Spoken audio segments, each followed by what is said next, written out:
Good day and welcome to the Military and Foreign Affairs Network. I am your host, the voice of reason. So in the video today, I wanted to talk about final outcomes inside of the Tigray region specifically. So the Ethiopian federal government has placed itself in a incredibly precarious situation in regards to the Tigray region.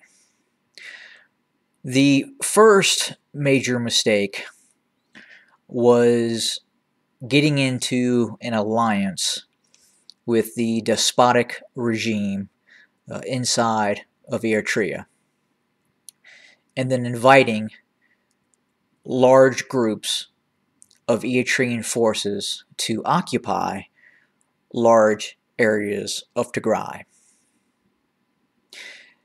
But for Ethiopia, the Ethiopian federal government, the Ethiopian army, they did not really have a choice in this matter if it wanted to prosecute a successful invasion of the Tigray region. So in order for the Ethiopian army to have the ability to seize areas such as Mekelle and other cities such as Adigrat, Axum, Shire, it could not have achieved these military goals without the use of the Eritrean army.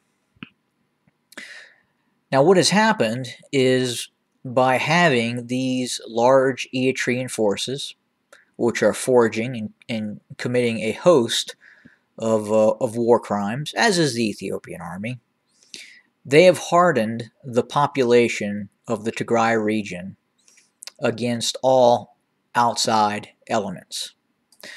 So you have a large majority of the population of the Tigray region who is willing to fight until they see these foreign entities remove themselves from the Tigray region, and that is the Eritrean army and the Ethiopian army.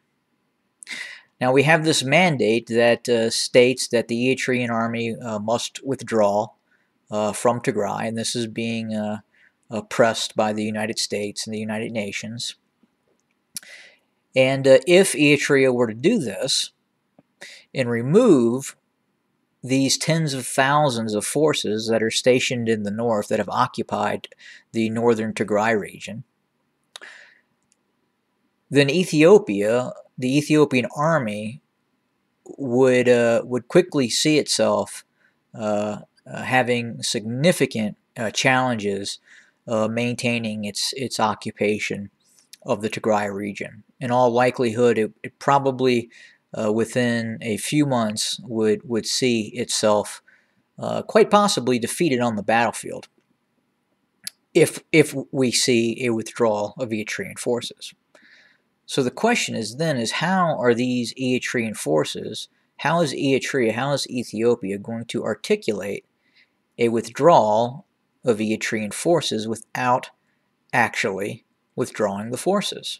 So a couple different trains of thought are that these Eritrean forces will designate themselves as Ethiopian forces, or we could actually see an annexation process where Eritrea were to declare a security zone in the north, and by proxy that would then become Eritrea. So if Eritrea and Ethiopia acknowledge that Shire, Axum, Adwa, Adigrat is now actually part of this Eritrean security zone, could they then say that Eritrean forces have in fact withdrawn from Tigray? Now I know that's going out of a limb and it's a little far-fetched, but this is something that is going to have to be rectified, because a withdrawal of Eritrean forces from the Tigray region means a defeat for the Ethiopian federal government. And we could face that. We could get to a point where the Ethiopian army cannot operate in the Tigray region and the Eritrean army eventually withdraws itself. But that would result in a defeat for both entities, Eritrea and Ethiopia.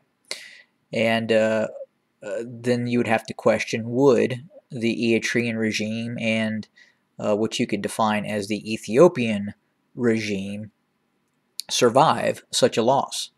Would the militaries of Ethiopia and Eritrea accept the loss of lives and treasure to then depart Tigray for no result in terms of a win? But I think again, Ethiopia, the federal government has placed itself in a no-win situation. The Tigray region is not going to capitulate. They cannot capitulate. They have no other choice but to continue the armed struggle. Now, the question is, can Ethiopia continue the armed struggle indefinitely? And I think that answer is no, they can't. Have a good day, everybody.